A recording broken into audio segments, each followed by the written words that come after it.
செங்குந்த முதலியார் திருமண மண்டபத்தின் 58 ஆண்டு கால வரலாற்றில் தொடர்ந்து 30 ஆண்டுகளாக தலைவராக செயல்பட்டு கொண்டிருக்கும் பெருமதிப்பிற்குரிய ஐயா எஸ்பி வேலுச்சாமி அவர்கள் உள்ளிட்ட இந்த அவையை நான் வணங்கி மகிழ்கின்றேன்.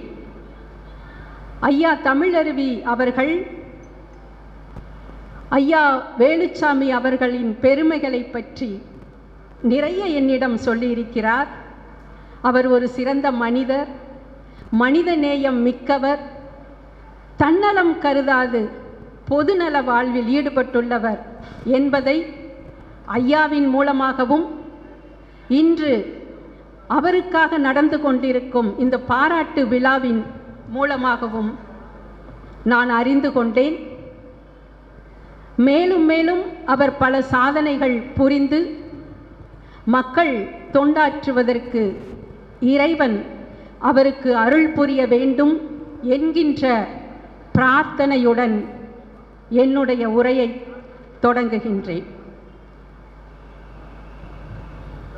இந்த தருணத்தில் என்னை பற்றி வெகு அழகாக அறிமுக உரை வழங்கிய வழக்கறிஞர் திரு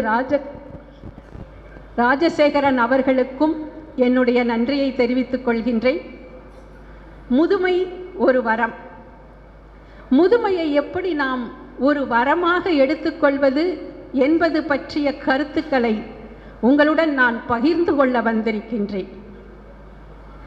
இளமை பருவத்தை உற்சாகத்துடனும் மகிழ்ச்சியுடனும் எதிர்கொள்ளும் நாம் முதுமை பருவத்தை அடைந்து விட்டாலோ அல்லது நமக்கு முதுமை வரப்போகிறது என்பதை உணர்ந்து கொண்டாலோ உடலளவிலும் மனதளவிலும் தளர்ந்து விடுகின்றோம். அதற்கு காரணம் முதுமையை பற்றிய புரிதல் நமக்கு இல்லாததுதான்.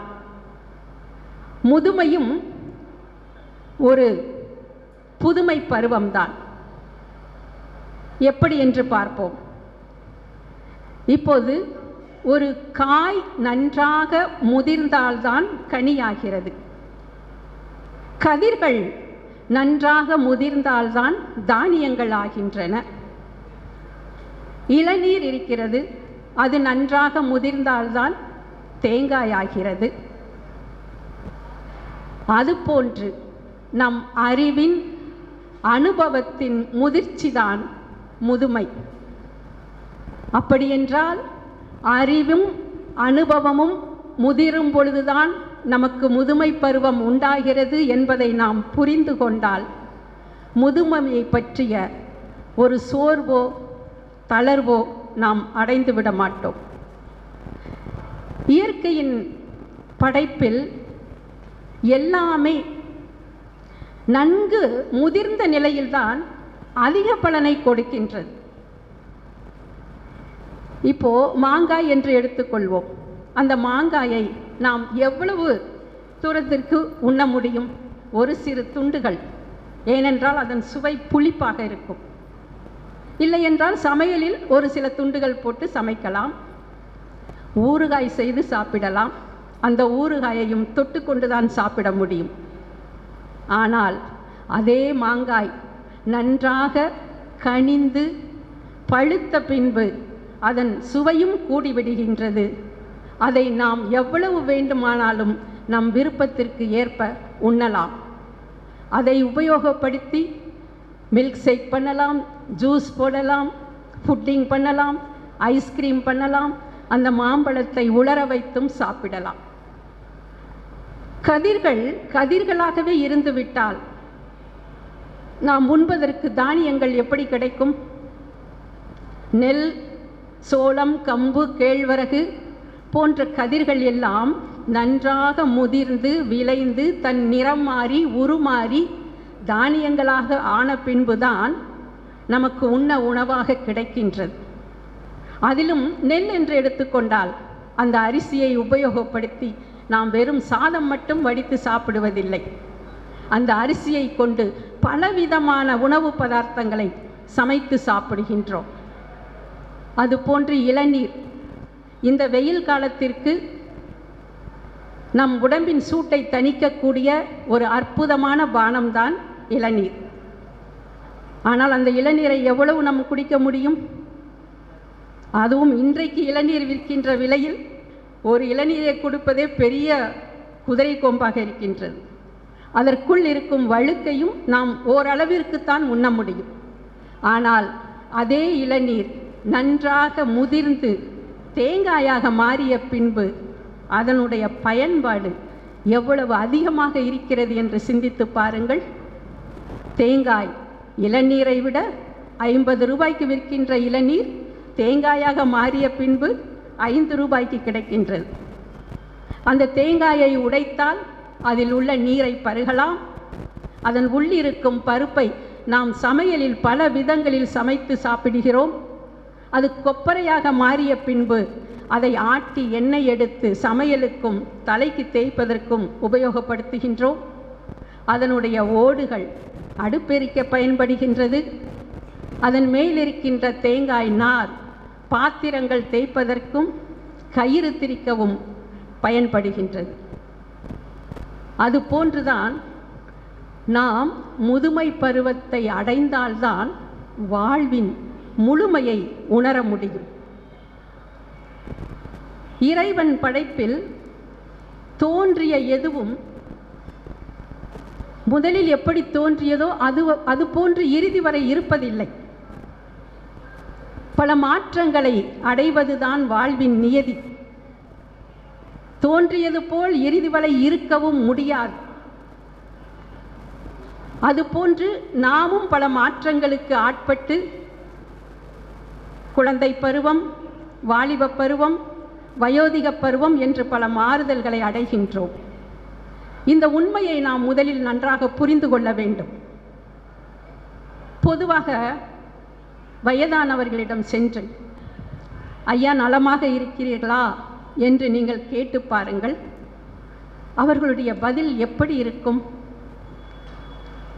வயதாகிவிட்டது, கண் பார்வை குறைந்து விட்டது, செவியும் திறனற்று போயிற்று, உடம்புல சக்தி இல்லை, உட்கார்ந்தா எழுந்திருக்க முடியல, எழுந்தா உட்கார முடியல, வீடு போங்குது, காடு வாவாங்குது, சோத்துக்கு தண்டமா, பூமிக்கு பாரமா, வெந்ததை தின்னுட்டு விதி வந்தா சாவோம்னு காத்து கொண்டிருக்கேன்.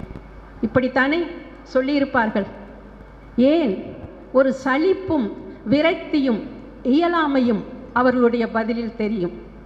ஏனென்றால் அதற்கு காரணம் அவர்களின் மனம்தான். நமக்கு வயதாகிவிட்டது, இனி நம்மால் முன்பு போல் ஓடி ஆடி உழைக்க முடியாது, இனி அவ்வளவுதான் நம் வாழ்க்கை என்று மனதளவில் சுருங்கி விடுவதால் தான் ஒரு சலிப்புத்தன்மையுடன் அவர்களுடைய பதில் இருக்கின்றது. ஒரு பெரியவரிடம் சென்று ஒருவர், ஐயா உங்களுக்கு இப்போ என்ன வயதாகிறது என்று கேட்டாராம். அதற்கு அந்த முதியவர் எப்போது என்று கேட்டாராம். வயதை கேட்டால் 60, 70, 80 என்று எண்களை சொல்லாமல் எப்போது என்று கேட்கிறாரே என்று இவருக்கு வியப்பாக இருந்தது. சற்று நேரத்தில் அந்த முதியவரே அவரிடம் சொன்னாராம், என்னுடைய பேர குழந்தைகளுடன் நான் ஓடி ஆடி தவழ்ந்து விளையாடும் பொழுது என்னுடைய வயது 1. அதே பேர குழந்தைகளுடன் தொலைக்காட்சி பெட்டியில் கார்ட்டூன் நிகழ்வுகள் பார்த்து மகிழ்ந்து சிரித்து ரசித்து இருக்கும் போது என்னுடைய வயது 5. திடீரென்று எனக்கு நடனமாட வேண்டும் என்று தோன்றும், அப்போது எனக்கு வயது 16. பல சமயங்களில் மக்கள் என்னிடம் வந்து தங்களுடைய குறைகளை எல்லாம் சொல்லி அதற்கு ஆலோசனை கேட்பார்கள். அப்போது எனக்கு வயது 60. பல நேரங்களில் நான் தனியாக அமர்ந்து தியானத்தில் ஈடுபடுவது உண்டு. அப்படி தியானம் செய்யும் போதுதான் புரிந்தது எனக்கு, இந்த வயது என்பது சரீரத்திற்கு தானே அன்றி நமக்குள் இருக்கின்ற அந்த நான் என்கின்ற ஆன்மாவிற்கு அல்ல என்பது. அப்படி என்றால் நான் இந்த உலகத்தில் எத்தனை ஆண்டுகளாக வாழ்ந்து கொண்டிருக்கிறேன் என்பதை சிந்தித்தால் என் வயது 5000 என்று கூட சொல்லலாம் என்று சொன்னாராம். அது போன்றுதான் பிரபல எழுத்தாளர் ஜெயகாந்தன் அவர்களிடம் இந்திய வானொலியில் ஒரு நேர்காணல் கண்டபோது அந்த நேர்காணலை நடத்தியவர் ஜெயகாந்தனிடம் இளைஞர்களுக்கு ஏதேனும் சொல்ல விரும்புகிறீர்களா என்று கேட்டாராம். அதற்கு ஜெயகாந்தன் கேட்டாராம், யார் இளைஞர்கள்? வயதால் இளைஞர்களாக இருப்பவர்களா அல்லது இளமை உணர்வுடன் செயல்படும் முதியவர்களா என்று. Age is only a biological number. எண்களை கொண்டு வயதை என்றும் கணக்கிடவே கூடாது. எண்ணங்களை கொண்டு கணக்கிட வேண்டும். ஏனென்றால் எண்ணங்கள் தானே நம் வாழ்க்கை. யத் பாவம் தத் பவதி என்கிறது வேதாந்தம். இதைத்தான் நாம் மனம் போல் வாழ்வு என்றும் சொல்கிறோம். இந்த நரை, திரை, மூப்பு இவையெல்லாம் நம்முடைய சரீரத்துக்கு மட்டும் தானே அன்றி நமக்குள் உறைந்திருக்கின்ற அந்த ஆத்மாவிற்கு அல்ல என்பதை புரிந்து கொண்டால் முதுமை பருவத்தில் நாம் உற்சாகத்தை நாம் இழந்து விட மாட்டோம். சில பேர் வயதானவர்களாக இருப்பார்கள், ஆனாலும் இளமையுடன் தோற்றமளிக்க வேண்டும் என்பதற்காக நரைத்த முடிக்கு செயற்கை வண்ணம் பூசிக்கொண்டும் நேர்த்தியான உடைகள் அணிந்து கொண்டும் ஒப்பனைகள் செய்து கொண்டும் இருப்பார்கள். இது ஒன்றும் தவறான செயல் அல்ல, இது வரவேற்கக்கூடிய ஒரு செயல். ஏனென்றால் இது அவர்களுக்கும் ஒரு உற்சாகத்தை கொடுக்கும், அவர்களை பார்க்கும் நமக்கும் ஒரு உத்வேகத்தை கொடுக்கும். ஆனாலும் என்னதான் செயற்கை ஒப்பனைகள் செய்து கொண்டாலும் அந்த முழுமை பருவத்திற்கென்றே ஒரு அழகு இருக்கிறதல்லவா? அதாவது கள்ளம் கபடம் இல்லாத ஒரு குழந்தை போன்று அந்த முகத்தில் ஒரு தேஜஸ், அந்த அழகிற்கு ஈடு இணை எதுவுமே இல்லை என்று தான் சொல்ல வேண்டும். இந்த முதுமை பருவத்தை இறைவன் நமக்கு கொடுத்த ஒரு வரமாக ஏற்று வாழ வேண்டும். முதுமை பருவத்தை எப்படி ஒரு வரமாக ஏற்றுக்கொள்வது என்ற ஐயம் உங்களுக்கு எழலாம். இந்த மண்ணில் பிறந்த அனைவருமே 100 ஆண்டுகள் வாழ்ந்த பின்புதான் இறக்கிறார்களா? இல்லையே. சில உயிர்கள் கருவிலேயே கருகி விடுகின்றன, சில உயிர்கள் ஜெனித்தவுடன் மறைந்து விடுகின்றன. பால்ய பருவத்தில் பல உயிர்கள் பறிக்கப்படுகிறது, வாலிப வயதில் சில உயிர்கள் வீழ்ந்து விடுகின்றன. ஆனால் ஒரு சிலருக்கு மட்டும்தான் நன்றாக முதுமை பருவத்தை ஆண்டு அனுபவித்து இறைவனின் திருவடிகளை சேருகின்ற பாக்கியம் கிடைக்கும். அப்படியென்றால் முதுமையை இறைவன் நமக்கு கொடுத்த ஒரு மரமாகத்தானே நினைக்க வேண்டும். முதுமைதான் வாழ்வின் முழுமை என்பதை மறந்து விடாதீர்கள். ஒரு 60 வயது வரை வாழ்ந்து விட்டாலே அவனுக்கு என்னப்பா, ஒரு பூரணமான வாழ்வை வாழ்ந்து விட்டான், பேர பிள்ளைகளெல்லாம் பார்த்தாச்சு, எந்த குறையும் இல்லை அப்படின்னு சொல்லுவாங்க. அதைத்தான் நாம் 60 வயதை சஷ்டியப்த பூர்த்தியாகவும் 70 வயது நிறைந்தவுடன் அதை பீமரத சாந்தியாகவும் 80 வயது நிறைவுற்றவுடன் கனகாபிஷேகம் என்றும் 100 வயது முடிவற்றதை சதாபிஷேகம் என்றும் கொண்டாடி மகிழ்கின்றோம். 60 வயதிற்கு மேல் நாம் வாழ்கின்ற ஒவ்வொரு நாளும் இறைவன் தன் கருணையினாலும் அன்பினாலும் நமக்கு இட்ட பிச்சை என்று நினைத்து நாம் வாழ பழக வேண்டும்.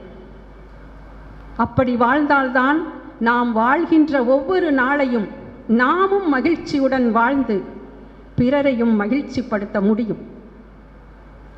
நமக்கு 4 பருவங்கள் உண்டு. குழந்தை பருவம், குமாரம், வாலிபம், வயோதிகம் என்று. அதுபோல 4 வாழ்வியல் நிலைகளும் உண்டு. பிரம்மச்சரியம், கிரகஸ்தம், வானப்பிரஸ்தம், சந்நியாசம் என்று. இதில் அந்த பிரம்மச்சரிய நிலை என்பது மற்றவர்களை சார்ந்திருக்கக்கூடிய ஒரு நிலை. தன் அடிப்படை தேவைகளுக்காகவும் கல்விக்காகவும் பெற்றோர்களையும் ஆசிரியர்களையும் சார்ந்திருக்கக்கூடிய நிலை. இந்த சார்புத்தன்மை என்பது இங்கு தவிர்க்க முடியாத ஒரு நிலையாக இருக்கிறது. இந்த நிலையில்தான் ஒருவன் கல்வியை கற்று அறிவை பெற்று அதன் மூலம் வாழ்வில் விவேகத்தை அடைகின்றான். அப்படி அவன் அடைந்த விவேகத்தோடு அவன் எடுத்து வைக்கின்ற அடுத்த அடிதான் கிரகஸ்த நிலை. இந்த கிரகஸ்த நிலையில் நிறைய பெற்றுக்கொண்டே இருக்கின்றான். மனைவியை பெறுகின்றான், மக்களை பெறுகின்றான், செல்வத்தை பெறுகின்றான், உடைமைகளை பெறுகின்றான், இன்பத்தை பெறுகின்றான். ஆனால் அதே சமயம் அவனுக்குள் கடமை உணர்வும் பொறுப்புணர்வும் கூட அதிகரித்து விடுகிறது. இந்த வானப்பிரஸ்த நிலை என்பது இதுவரை பெற்றது போதும், இனி மற்றவர்களுக்கு தருவதே உசிதம் என்று நினைக்கக்கூடிய ஒரு நிலை. உலகப் பற்றுகளில் இருந்தெல்லாம் சற்று விலகி தான் அனுபவித்து மகிழ்ந்தவற்றை மற்றவர்கள் அனுபவிக்கட்டும் என்று பிறரின் மகிழ்ச்சியில் தன் மகிழ்ச்சியை காண்பது சந்நியாச நிலை. முற்றிலும் பிறருக்கு தருவதே வாழ்க்கை என்று வாழ்வது. சுயநலத்தை விடுத்து பொதுநல நோக்கோடு வாழ்க்கையை அணுகுவது. ஐம்புலன்களை அடக்கி தவத்தில் ஈடுபட்டு தியானத்தில் திளைத்து அதன் மூலம் இறைவனின் திருவடிகளை சென்று அடைவது. இதைத்தான் நம் முன்னோர்கள் அறம், பொருள், இன்பம், வீடு என்று வகுத்து சென்றார்கள். பெறுவது மட்டுமே வாழ்க்கையாக இருக்கக்கூடாது. நாம் பெற்றவற்றை மற்றவர்களுக்கு தரவும் தெரிய வேண்டும். Giving is more pleasure than getting என்பார்கள். விக்டர் ஹியூகோ சொல்கிறார், life is to give not to take என்கிறார். ஒரு நதிக்கு எப்படி இரண்டு கரைகள் இருக்கின்றதோ அதுபோன்றுதான் நம் வாழ்க்கைக்கும் இரண்டு கரைகள் உண்டு. ஒன்று தருவது ஒரு கதையாக இருக்க வேண்டும், மற்றொன்று பெறுவது ஒரு கரையாக இருக்க வேண்டும். இந்த இளமை என்பது நிலையற்றது. இன்று குருத்தோலையாக இருப்பதுதான் நாளை பருத்தோலையாக மாறுகின்றது. ஆனால் பருத்தோலை என்றும் குருத்தோலை ஆக முடியாது. இன்றைய இளைஞர்கள் தாங்கள் உண்ணும் உணவிலும் உடலை பேணும் விதத்திலும் மனதை அமைதியாக வைத்துக் கொள்கின்ற பாங்கிலும் கவனம் வைத்தால் அவர்கள் முதுமை பருவத்தை அடையும் பொழுது அந்த முதுமையினால் ஏற்படும் உடல் மற்றும் மனம் சம்பந்தப்பட்ட பிரச்சனைகளில் இருந்து எளிதில் விடுபடலாம். பொதுவாக இந்த வயோதிகத்தை என்ன சொல்கிறாங்க, நோய்களின் துறைமுகம் என்று கூட சொல்கிறார்கள். எப்படி? ஒரு துறைமுகத்தில் சரக்குகளை ஏற்றிக்கொண்டு கப்பல்கள் அணிவகுத்து நின்று கொண்டிருக்கும். ஒவ்வொரு கப்பலாக துறைமுகத்திற்கு உள்ளே வந்து சரக்குகளை இறக்கிவிட்டு சென்றவுடன் அடுத்த கப்பல் தன் சரக்குகளை இறக்குவதற்கு ஆயத்தமாக வந்து நின்றுவிடும். அதுபோல இந்த முதுமை பருவத்தில்தான் எல்லாவித நோய்களும் ஒவ்வொன்றாக நமக்கு வந்து வந்து போய்கொண்டே இருக்கின்றது. தலைவலி வருது, அப்புறம் முதுகு வலி வருது, கண்ணு வலி, sugar, BP, heart problem, kidney problem, முட்டி வலி. ஆக மொத்தம் நம்ம என்ன செய்கிறோம், உடலை நோய்களை சேர்த்து வைக்கும் ஒரு கிடங்காக மாற்றி விடுகின்றோம். இதற்கு கூட காரணம் நம் மனம்தான். மனதளவில் இளமையுடனும் உற்சாகத்துடனும் நீங்கள் எப்போதும் இருந்தால் முதுமை பருவம் உங்களை வாட்டவே வாட்டாது. நம் நாட்டை பொறுத்தவரை 60 வயது ஆகிவிட்டாலே எனக்கு வயதாகிவிட்டது, இனி என்னால் எதுவும் செய்ய முடியாது என்று நம்மை நாமே சுருக்கிக் கொள்கிறோம். ஆனால் நான் பார்த்தவரை, நான் அறிந்தவரை மேலை நாடுகளில் 90 வயதுக்கும் மேற்பட்ட, குறிப்பாக America, Japan, Canada, China, England போன்ற நாடுகளில் வசிக்கின்ற முதியோர்கள் தங்களுடைய எல்லா வேலைகளையும் தாங்களே செய்து கொள்கிறார்கள். மருத்துவமனைக்கு செல்வதாகட்டும், வங்கிகளுக்கு செல்வதாகட்டும், கடைகளுக்கு செல்வதாகட்டும் தாங்களே காரை ஓட்டிக்கொண்டு செல்கிறார்கள். தங்களுக்கு வேண்டிய உணவை தாங்களே சமைத்து சாப்பிட்டுக் கொள்கிறார்கள். யாரையும் அவர்கள் சார்ந்து இருப்பதில்லை. இதை நான் பார்த்து வியந்திருக்கின்றேன். ஆனால் நாம் என்ன பண்ணுகின்றோம்? ஒரு குறிப்பிட்ட வயது வந்தவுடன் நம் மனைவி மக்களை மருத்துவரை சார்ந்திருக்கக்கூடிய நிலைக்கு ஆளாக்கப்படுகின்றோம். இந்த சார்புத்தன்மை என்பது ஒரு அளவிற்கு தான் இருக்க வேண்டும்.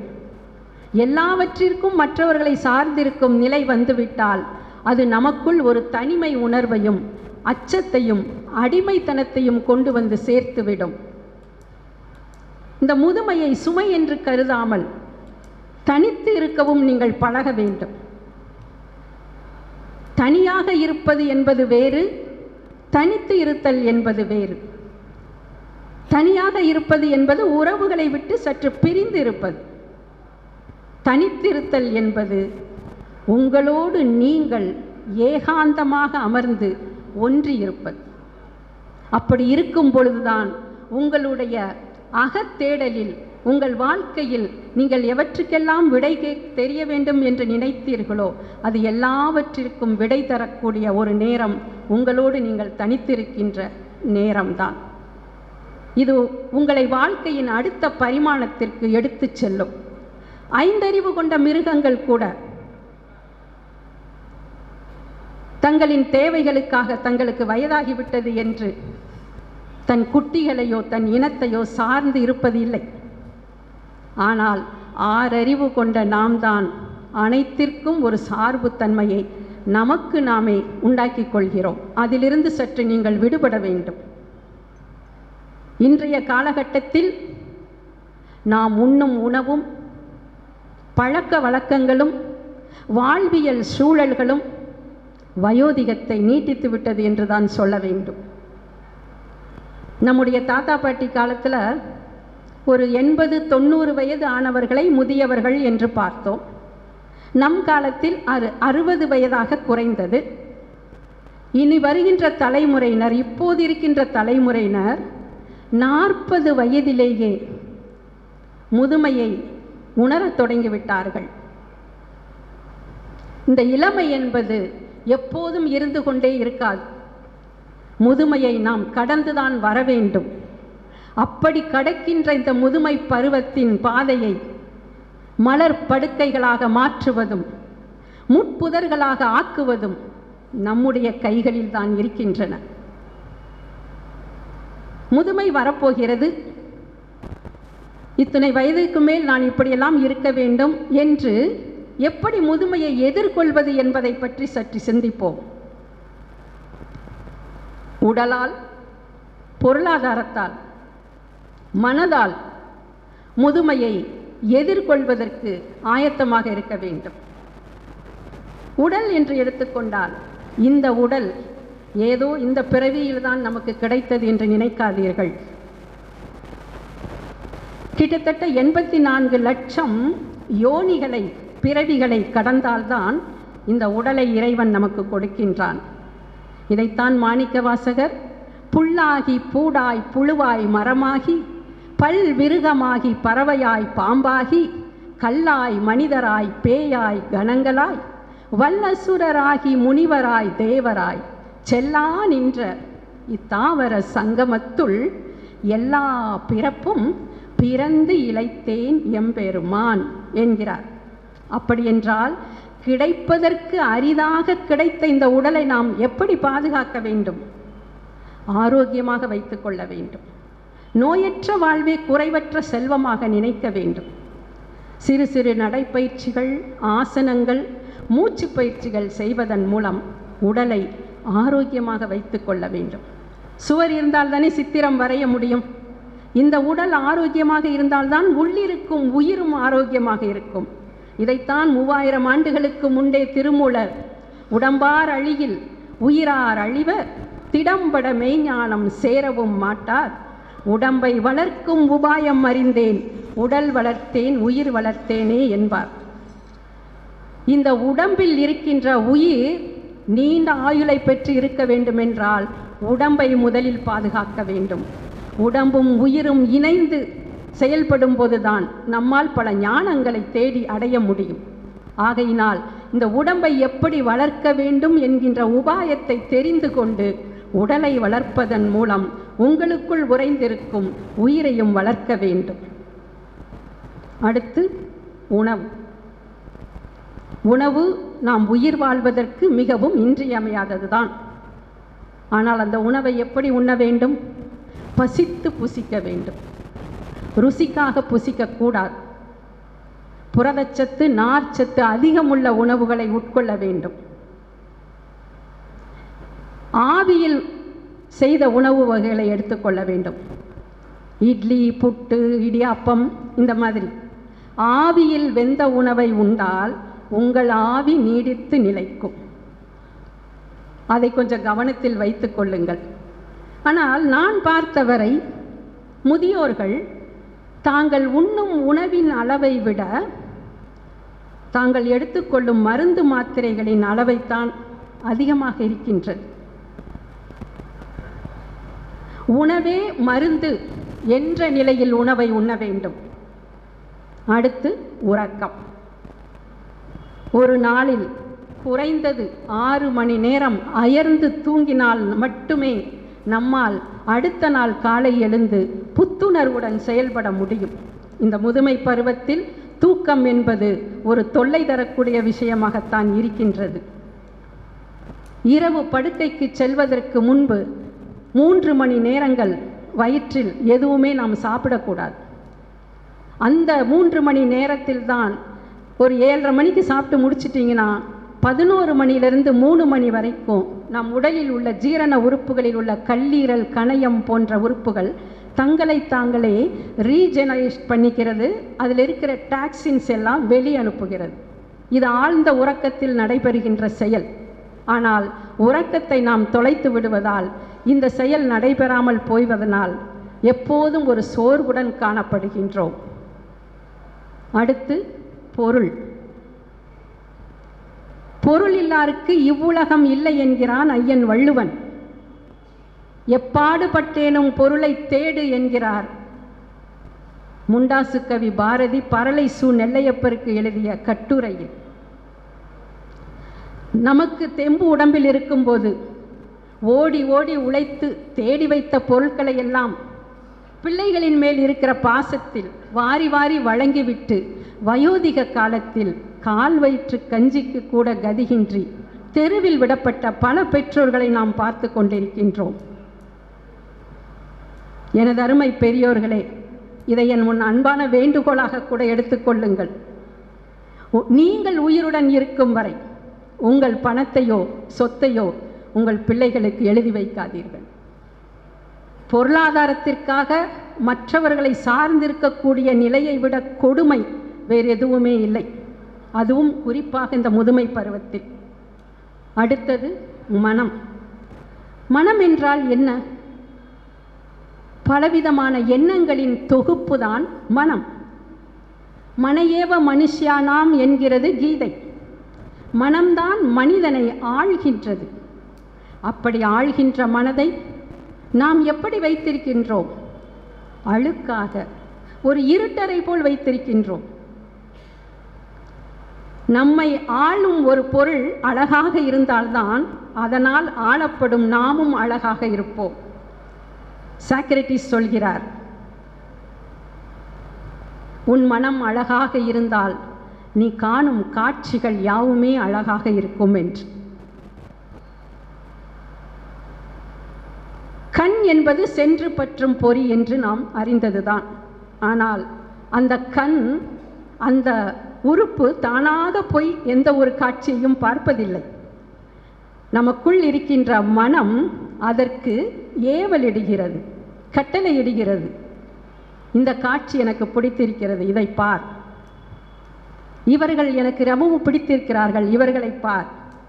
அப்படி மனதின் ஏவுதலால் காணும் காட்சிகள் கண் மூலம் கண்டாலும் அந்த காட்சிகளை கண்ணானது மறுபடியும் மனதிற்குள் கொண்டு செல்கிறது. அங்கு மனம் அதை என்ன செய்கிறது?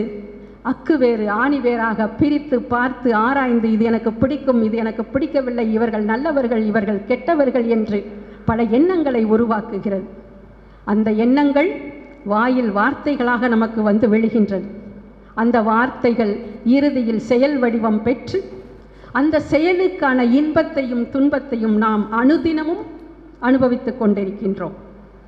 அப்படி என்றால் நாம் அனுபவிக்கின்ற இன்பத்திற்கும் துன்பத்திற்கும் காரணம் யார்? நாம் தான், நம் மனம்தான். அந்த மனதை எப்படி நாம் இருட்டாக வைத்திருக்கிறோமே, அதை எப்படி நாம் தூய்மைப்படுத்துவது? எதன் மூலமாக இருட்டடிக்க செய்கின்றோம்? வெறுப்பு, கோபம், பொறாமை, ஏமாற்றம், ஆணவம் போன்ற எதிர்மறை எண்ணங்களை நிறைய நிரப்பி வைத்துக் கொண்டிருப்பதால் தான் சிறு சிறு விஷயங்களுக்கெல்லாம் எளிதில் உணர்ச்சி வசப்பட்டு எதிர்வினைகள் புரிந்து கொண்டிருக்கின்றோம். மனதை வெளுக்க வேண்டும். பாரதி சொல்வது போல், துணி வெளுக்க மண்ணுண்டு எங்கள் முத்து மாரியம்மா, தோல் வெளுக்க சாம்பலுண்டு, மணி வெளுக்க சாணையுண்டு, மனம் வெளுக்க வழி இல்லையே என்கிறார். ஆனால் if there is a will there is a way, மனம் இருந்தால் மார்க்கமும் உண்டு. எப்படி இந்த எதிர்மறை எண்ணங்களை நாமத்தானே ஏற்படுத்தி கொண்டோம், அதுபோன்று நேர்மறையான அன்பு, பாசம், பரிவு, கருணை, இரக்கம் போன்ற குணங்களை நம்முள் சேர்த்து கொண்டே வந்தால் நம் மனம் தானாக தெளிவடைந்துவிடும். மனதை செம்மையாக வைத்து கொள்ள வேண்டும். மனமது செம்மையானால் மந்திரம் ஜெபிக்க வேண்டாம். மனமது செம்மையானால் வாயுவை உயர்த்த வேண்டாம். மனமது செம்மையானால் வாசியை நிறுத்த வேண்டாம். மனமது செம்மையானால் மந்திரமும் செம்மையாமே என்கிறார் அகத்தியர். நம்மை எங்கே சென்று திருத்துவது? நம் எண்ணங்களில் சென்று திருத்தத்தை கொண்டு வர வேண்டும். இதைத்தான் 2500 ஆண்டுகளுக்கு முன்பே கணியன் பூங்குன்றனார் தீதும் நன்றும் பிறர் தரவாரா என்று போகிற போக்கில் சொல்லிவிட்டு போயிருக்கிறார். எனவே காலார நடந்து, கண்ணார தூங்கி, வயிறார உண்டு, மனமாற சிரித்தால் எல்லா பருவத்திலும், முதுமை பருவம் மட்டுமல்ல, எல்லா பருவங்களிலும் நாம் மகிழ்ச்சியுடன் இருக்கலாம். இன்றைய தலைமுறையினர் முதியவர்களை இல்லங்களில் வைத்துக் கொள்வதில்லை. முதியோர் இல்லங்களில் சென்று விட்டு விடுகிறார்கள். குடும்பத்தின் தூண்களாகவும் சுமைதாங்கிகளாகவும் இருந்த முதியோர்களை சுமை என்று கருதுகின்ற காலம்தான் இன்றைய இளைஞர்களிடையே இருக்கின்றது. இன்றைய இளைஞர்களுக்கும் நான் ஒன்றை சொல்லிக்கொள்ள விரும்புகின்றேன். இன்றைய இளைஞர்கள்தான் நாளைய முதியவர்கள். உங்களுக்கும் முதுமை வரும். நீங்கள் இன்று உங்கள் பெற்றோருக்கு என்ன செய்கிறீர்களோ அதைத்தான் உங்கள் பிள்ளைகள் நாளை உங்களுக்கு செய்யும் என்பதை மனதில் கொண்டு உங்கள் பெற்றோர்களை பேணி பாதுகாக்க வேண்டும். முற்பகல் செய்யின் பிற்பகல் விளையும் என்பார்கள். வினை விதைத்தவன் வினை அறுப்பான், திணை விதைத்தவன் திணை அறுப்பான் என்பது முதுமொழி. எனக்கு முதுமை வந்துவிட்டது என்று மனதளவிலும் உடலளவிலும் சோர்ந்து விடாமல், உடலையும் மனதையும் பொருளாதாரத்தையும் வளப்படுத்தி கொண்டு அதற்கான ஆயத்தங்களை நாம் செய்து கொண்டு முதுமை பருவத்தை அடைந்து விட்டோம் என்று வைத்துக் கொள்ளுங்கள். அந்த முதுமையை நாம் எப்படி கையாளப் போகிறோம்? பள்ளிக்கூடங்க படித்துட்டு இருக்கும்போது வாழ்க்கையில் ஒன்றும் அறியாதவர்களாக வாழ்ந்தோம். அதுவே நமக்கு டீனேஜ் பருவம் வந்தபோது எனக்குத்தான் எல்லாம் தெரியும் என்ற இருமாப்பில் இருந்தோம். இளம் வயதில் பணம் பணம் என்று பணத்தின் பின்னால் ஓடினோம். நடுத்தர வயதில் கடமை கடமை என்று வாழ்நாளை கழித்தோம். ஆனால் இந்த முதுமை பருவம் மட்டும்தான் நமக்காகவே இறைவன் வாழக்கூடிய ஒரு சந்தர்ப்பத்தை அருளியுள்ளான் என்று நினைத்து வாழ வேண்டும். இந்த முதுமை பருவத்தை கையாளுவதற்கு முதலில் ஒன்றை நினைத்துக் கொள்ளுங்கள். நாம் இதுவரை வாழ்ந்த நாட்களை விட இனி வாழப்போகும் காலம் குறைவு என்பதை உங்கள் மனதில் நினைத்து கொண்டால் நீங்கள் கடக்கின்ற ஒவ்வொரு கணத்தையும் நீங்களும் பயனுற வாழ்ந்து மற்றவர்களுக்கும் பயனுறும் வண்ணம் வாழ வேண்டும். சிக்கனம் என்ற பெயரில் உங்களுக்கான சுக போகங்களை எல்லாம் இழந்து விடாதீர்கள். உங்கள் மனதிற்கு பிடித்த காரியங்களை செய்யுங்கள். உங்கள் பிள்ளைகளுடன் பேர குழந்தைகளுடன் மகிழ்ந்து விளையாடுங்கள். கனிவான சொற்களை பேசுங்கள். உங்கள் வயதிற்கு ஒத்த வயதானவர்களுடன் அமர்ந்து மனம் விட்டு உரையாடுங்கள். வாழ்வின் சில மணித்துளிகளாவது உங்களோடு நீங்கள் இருக்க பழக வேண்டும். அப்போதுதான் உங்கள் மனம் உங்கள் வசப்படும். மனதை அடக்க நினைத்தால் அது அலையும், மனதை அறிய நினைத்தால் அது அடங்கும். அப்படி அலைபாய்கின்ற மனதை எப்படி அடக்குவது? தியானத்தின் மூலம். ஒரு 15 நிமிடங்கள் கண்களை மூடி உங்கள் சுவாசத்தை கவனித்தால் அதுவே பெரும் தியானமாகும். அந்த தியானம் உங்கள் மனதை அமைதிப்படுத்துகின்றது. வாய்ப்பு கிடைக்கும் போதெல்லாம் வாசிக்க பழகிக் கொள்ளுங்கள். வாசிப்பு உங்கள் அறிவை மேம்படுத்தும், உங்கள் அல்லல்களை குறைக்கும். கற்றது கையளவு, கல்லாதது உலகளவு என்பார்கள்.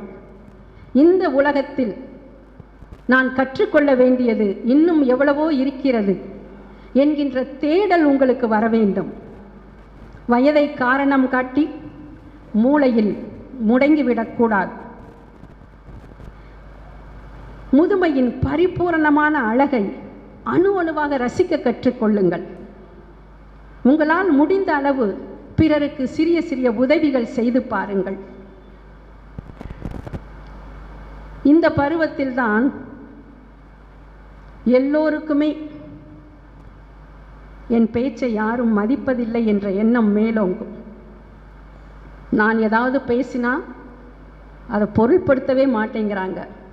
என் பிள்ளைகள் என் பேச்சை கேட்பதில்லை. ஏதாவது ஆலோசனைகள் சொல்ல வந்தால் கண்டுக்கவே மாட்டேங்கிறாங்க. அப்படிங்கின்ற ஒரு தாபம், ஏக்கம், ஒரு மனச்சோர்வு இந்த முதுமை பருவத்தில் தான் உண்டாகிறது. சற்று சிந்தித்து பாருங்கள். உங்கள் மனம் உங்களுக்குள் ஒன்றை சொல்கிறது, ஆனால் நீங்கள் பேசுவது வேறாக இருக்கிறது. உங்கள் மனமே உங்களின் பேச்சை கேட்காத போது உங்கள் மனைவியும் மக்களும் உங்கள் பேச்சை கேட்க வேண்டும் என்று நீங்கள் எதிர்பார்க்கிறீர்கள் அல்லவா? அந்த எதிர்பார்ப்பு தான் உங்கள் மகிழ்ச்சியை குறைக்கின்றது. இவ்வளவு காலங்கள் என்னென்னவோ பேசிவிட்டோம். சற்று மௌனமாகத்தான் இருந்து பாருங்களேன். உங்கள் வார்த்தைகள் தெரிவிக்காத பல செய்திகளை உங்களின் ஆழ்ந்த மௌனம் உங்களுக்கு வெகு அழகாக பறைசாற்றும். உங்களின் சின்ன சின்ன வேலைகளை கூட நீங்களே செய்து கொள்ள பழகுங்கள். முதுமையை கண்டு எப்போதும் மனம் தளர்ந்து விடக்கூடாது. அப்படி முதுமையை கண்டு தளர்ந்து விட்டிருந்தால் இன்று அரிய பெரிய பல செயல்களை நம் முன்னே வாழ்ந்து சென்றவர்கள் நமக்கு ஒரு தடயங்களாக விட்டு சென்றிருக்கிறார்கள். நம் லட்சியத்தை நிறைவேற்றுவதற்கும் நம் குறிக்கோளை அடைவதற்கும் முதுமை ஒரு பொருட்டு அல்ல என்று வாழ்ந்து காட்டிய ஒரு 4 நபர்களை உங்கள் முன் நான் எடுத்துரைக்க விரும்புகின்றேன். அன்னை தெரசா பல ஆயிரக்கணக்கான ஏழை அனாதைகளுக்கு தன் அன்பாலும் கருணையாலும் அடைக்கலம் கொடுத்தவர். அவருடைய முகத்தில் வயதின் காரணமாக சுருக்கங்கள் இருந்ததே அன்றி அவர் மனதில் எந்த சுருக்கமும் இல்லை. மனதை விசாலமாக வைத்து இவ்வுலகில் உள்ள உயிர்களின் மேல் அன்பு பாராட்டி பல ஆதரவற்றவர்களுக்கு அடைக்கலம் கொடுத்த அன்னையாக இன்றும் அனைவர் மனதிலும் வாழ்ந்து கொண்டிருப்பவர்தான் அன்னை தெரசா. மகாத்மா காந்தி இந்திய நாட்டின் சுதந்திரத்திற்காக அரும்பாடுபட்டவர். ஆங்கிலேயர்களின் அடக்குமுறைக்கு முன்னால் அகிம்சை முறையை கையாண்டு பல இன்னல்களை அடைந்து தன் இன்னுயிரையே தந்தவர்.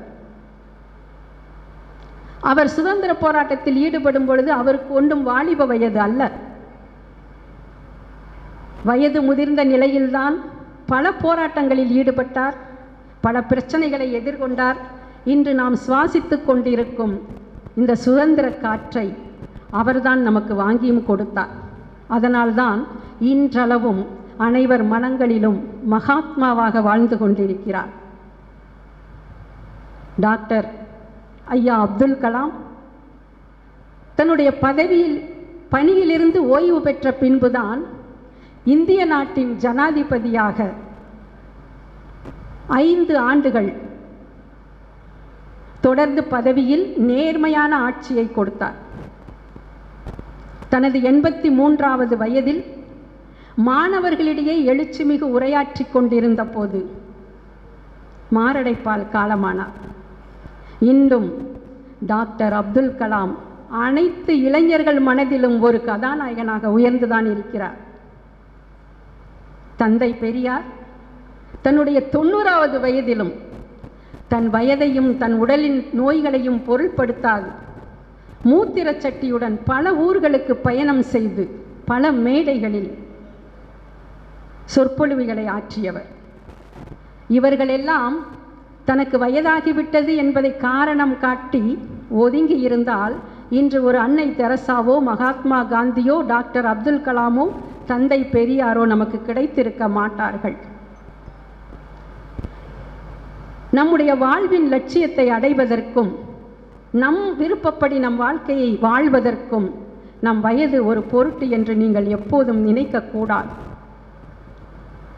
கூட்டு குடும்பம் செழித்தோங்கிய காலங்களில் முதுமை என்பது ஒரு வரமாக பார்க்கப்பட்டது. அது முதுமையின் பொற்காலம் என்று நான் சொல்வேன்.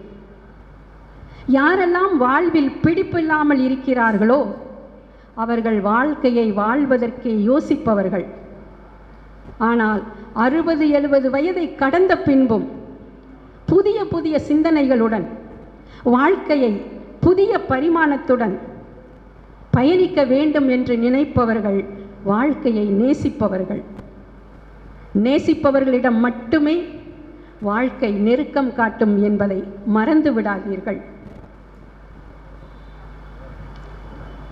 மலர் மலர்ந்தால்தான் மனம் வீசும். தயிரை கடைந்தால்தான் வெண்ணெயும் மோரும் கிடைக்கும்.